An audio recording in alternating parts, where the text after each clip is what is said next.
Hello, thanks for checking out this video. My name is Ray. Today I'm going to be talking about Trans-Siberian Orchestra. Now, I've been a fan of Trans-Siberian Orchestra for a good number of years.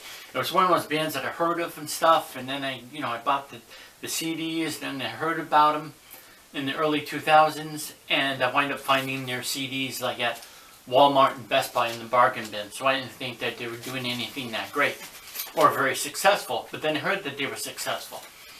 I've been a Sabotage fan since '87, so that kind of links into the whole Sabotage thing. Really enjoyed the show. It was magical. It was great. The only thing that was annoying was 20 minutes late. Then there was no parking. The cars were just jammed to hell around the block, and we're moving at a snail's pace, and it's just like, geez, we're going to be late. We're going to be late. It's okay, but what was really annoying is the dang MVP arena. The seats way up were all filled, because those were the cheaper seats. The ones that were on like the second level will look like there was more leg room. There was a mess load of seats right there. I was like, geez, I should have went there. But I got some cool footage of that because we were way up.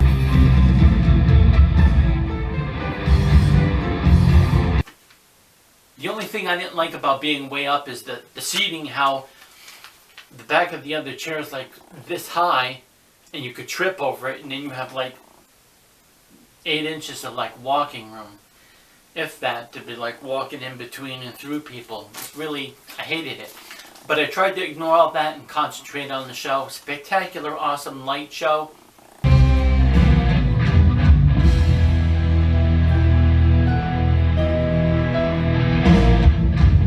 One of those things where people like, who cares about a light show? It's just all lights and everything.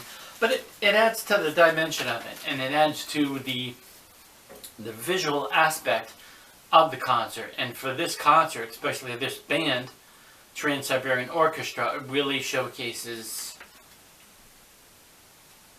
coolness, awesome. I don't know how to describe it. It fits really well with them. The members. Now, Mia Kim on violin, she has been with them for like 20 years or so. Zachary Stevens was there. He's introducing the band lineup and stuff.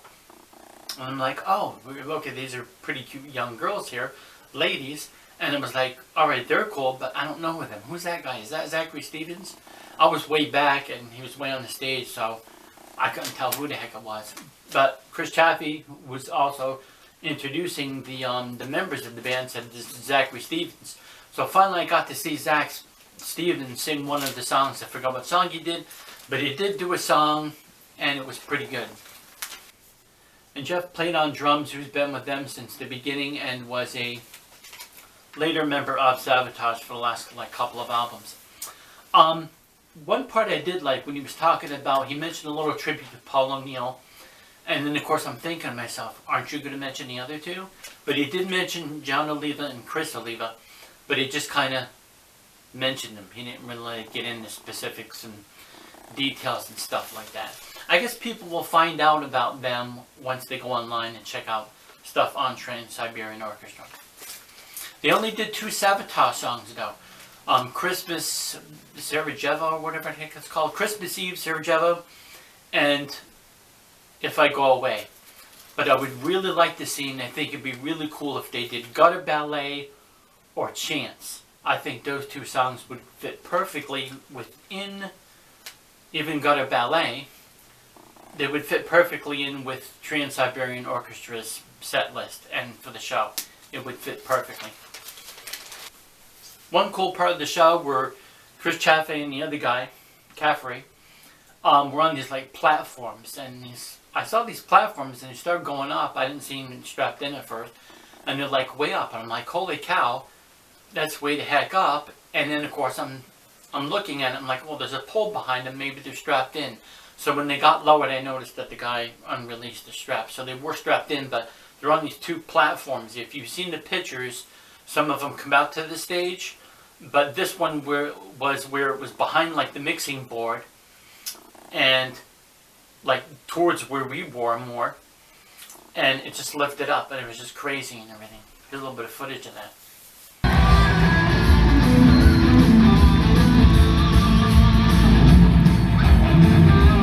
But anyways, it was an awesome, spectacular, amazing show.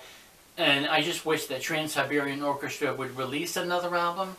I wish that John Oliva had more of an input in saying it. Since he's still around, they should kind of have him come back and do stuff. Because you got to think, a lot of the Sabotage stuff, most of it, was written by him. I mean, he wrote all the stuff off Handful of Rain and everything. So I just really think that John Oliva and Chris Oliva should get more recognized for what they created, and they should have some kind of part in what they created. It'd be a shame if they didn't. So once again, Sabotage, I'll be doing another video on them. I hope they come out with a new album. I hope the Trans-Siberian Orchestra comes out with a new album. And if they do Trans-Siberian Orchestra instead of Sabotage, I hope that they have John Oliva a part of it, and part of the writing and even vocal performance and everything. That would be great. Trans-Siberian Orchestra is awesome. I love this album cover. I love Fireflies on a Christmas Night. I love that song.